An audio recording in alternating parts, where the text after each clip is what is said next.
महाडचे उपनगराध्यक्ष श्री संदीप जाधव यांच्या आरोपांना पत्रकार परिषद घेत माजी नगरसेवक श्री सुनील अग्रवाल यांनी दिले प्रत्युत्तर. महाड शहरामध्ये चौदार तले परिसरात असणाऱ्या 38 बियर शॉपी विरोधात महाड नगर परिषदेचे उपनगराध्यक्ष श्री संदीप जाधव यांनी पत्रकार परिषद घेत सदरची बियर शॉपी बेकायदेशीर असल्याचा आरोप करीत त्वरित बंद करण्याची मागणी केली होती. त्यानंतर महाडचे माजी नगरसेवक व 38 बियर शॉपीचे मालक श्री सुनील अग्रवाल यांनी महाड शासकीय विश्रामगृह येथे पत्रकार परिषद घेऊन बियर शॉपी बेकायदेशीर नसून कायदेशीर असल्याचे सांगत पत्रकार परिषदेमध्ये त्यांनी पुरावे सादर केले. महाडमधील या दोन राजकीय नेत्यांच्या कलगीतुरा चांगलाच रंगला असल्याने महाड शहरात चर्चेला मात्र उधाण आले आहे. दरम्यान 38 बियर शॉपी ऐतिहासिक चौदार तले परिसरात असल्याने आंबेडकरी अनुयायांच्या भावना दुखावत असल्याने सदर 38 बियर शॉपी बंद करण्याचा निर्णय घेत असल्याचे महाडचे माजी नगरसेवक व 38 बियर शॉपीचे मालक श्री सुनील अग्रवाल यांनी पत्रकार परिषदेत सांगितले. जी बियर शॉपी या जागा मालकांनी सुरू केलेली आहे 15-20 दिवसापूर्वी, ती सुद्धा बेकायदेशीर आहे. तिलाही आमचा विरोध आहे. कारण बियर शॉपी जर उघडायची असेल तरीसुद्धा त्या नगरपालिकेची ना हरकत दाखला आवश्यक असतो. हा राज्य उत्पादन शुल्क विभागानं घेतला आहे की नाही आम्हाला माहिती नाही, परंतु नगरपालिका यासाठी कुठल्याही प्रकारचा ना हरकत दाखला अद्याप दिलेला नाही. आणि ना हरकत दाखला नसताना देखील जर अशा प्रकारची बियर शॉपी सुरू झाली असेल तर हे पूर्ण बेकायदेशीर आहे. आणि ती बियर शॉपी देखील त्वरित बंद करण्यात यावी अशा प्रकारची मागणी ही या भागाचा नगरसेवक म्हणून आणि या शहराचा नगरसेवक उपनगराध्यक्ष म्हणून मी या ठिकाणी मागणी करतो की या परिसरातील नागरिकांनी देखील हा बियर शॉपी बंद व्हावं. या ठिकाणी कुठल्याही प्रकारचं बार किंवा परमिट रूम सुरू करू नये अशा प्रकारचं निवेदन आणि त्या परिसरातील नागरिकांच्या सह्या देखील दिलेल्या आहेत. त्याचप्रमाणे RPIच्या विविध संघटना आहेत, त्यांनी देखील नगराध्यक्ष आणि मुख्याधिकाऱ्यांना भेटून या संदर्भात आपल्या या त्वरित या ठिकाणी बियर शॉपी बंद करावी आणि त्या ठिकाणी कुठल्याही प्रकारचं परमिट रूम किंवा बार रेस्टॉरंटला परवानगी देऊ नये अशा प्रकारची मागणी केलेली आहे. आणि एक सुजाण नागरिक म्हणून या ठिकाणी मी निवेदन करतो की कुठल्याही प्रकारचं राज्य उत्पादन शुल्क विभागाने देखील याबाबत ही बाब गांभीर्याने घ्यावी.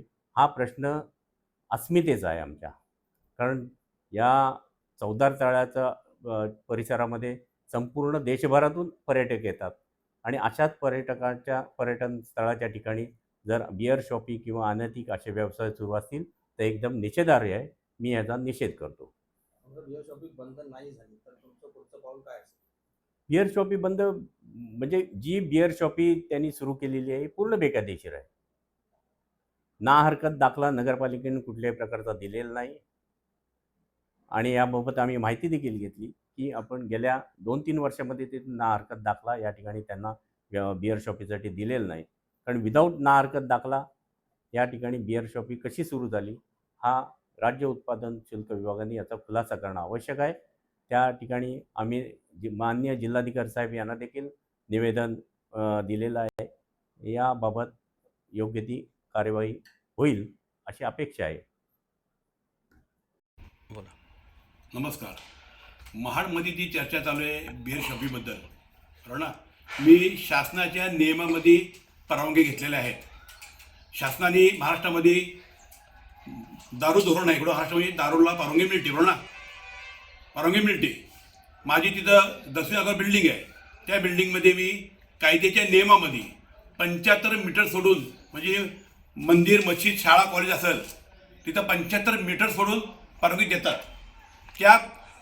त्या कायद्याला धरून मी अर्ज केला 24 साली किती आणि 25 साली मला एक वर्षाने परवानगी मिळाली. आणि परवानगी मिळाली आणि आणि जे संदीप जाधव नगरसेवक आहेत ते म्हणले नगरपालिकेने कुठलीही परवानगी दिली गेली नाही, नगरपालिकेचा ना हरकत दाखला नाही. आता एक सिनियर नगरसेवक कुठली माहिती न घेता लोकांची दिशाभूल करतोय. काय बोलतोय? आता बघा हा दाखला जो आहे, हा दाखला आहे नगरपालिकेचा नारका दाखला. 24 साली घेतलेला आहे. कुठं नगरपालिकेने मला नारका दाखला दिला गेलेला आहे. मी शासनाचा कुठले नियम तोडला नाही. दुसरी गोष्ट अशी आहे की कुठल्याही व्यवसायाला नगरपालिकेने नारका द्यावा लागतो, हा नियम आहे कुठला. आणि माझ्याकडे नगरपालिकेने 5,000ची फी घेतलेली आहे. किती घेतले? फी घेतली, 5,000 फी घेतली. आणि नगरपालिकेला नारका दाखला द्यावा लागतो. नगरपालिकेने दाखला दिला म्हणजे ते जबाबदार राहत नाहीत. कारण आपण एखादं मेडिकल दुकान टाकायचं असेल तर ते मेडिकल करता नारका दाखला देतात, संबंधित खात्याची परवानगी घ्या, म्हणजे आपण ड्रग फूडकडे जाऊन ते लायसन घेतो. तसंच नगरपालिकेने मला नारका दाखला दिला. मी दारूबंदी खात्यामध्ये गेलो, कलेक्टर खात्यात गेलो आणि तिथं माझा अर्ज केला ऑनलाईन आणि तिथं मी परवानगी घेतली. नगरपालिकेचा रोल काय आहे? फक्त नारका दाखला देणं. आणि तो आम्ही घेतलेला आहे. नगरपालिकेला नारका दाखला द्यावाही लागतो. ह्याचा अर्थी नगरपालिके त्याला जबाबदार राहत नाही. कुणाला? कारण आपली प्रॉपर्टी नगरपालिकेच्या हद्दीमध्ये असते, ती लिगली टॅक्स भरलेला असतो, लिगली बांधलेली असते. त्याच्यामुळे नगरपालिकेने सगळे नियम अटी बघून परवानगी द्यायची असते आणि संबंधित खात्याची परवानगी घे असं ते उल्लेख केलेला असतो. त्याप्रमाणे मी सगळे शासनाचे नियम पाळलेले आहेत, कुठलेही नियम पाळलेले आहेत. पण तिथं बिअर शॉपी टाकल्यानंतर काही लोकांचा तिथं विरोध झाला. आपल्याला जनभावनेचा मी आदर केला. आंबेडकरी जनता मला बोलली, तिथल्या लोकल लोक बोलले.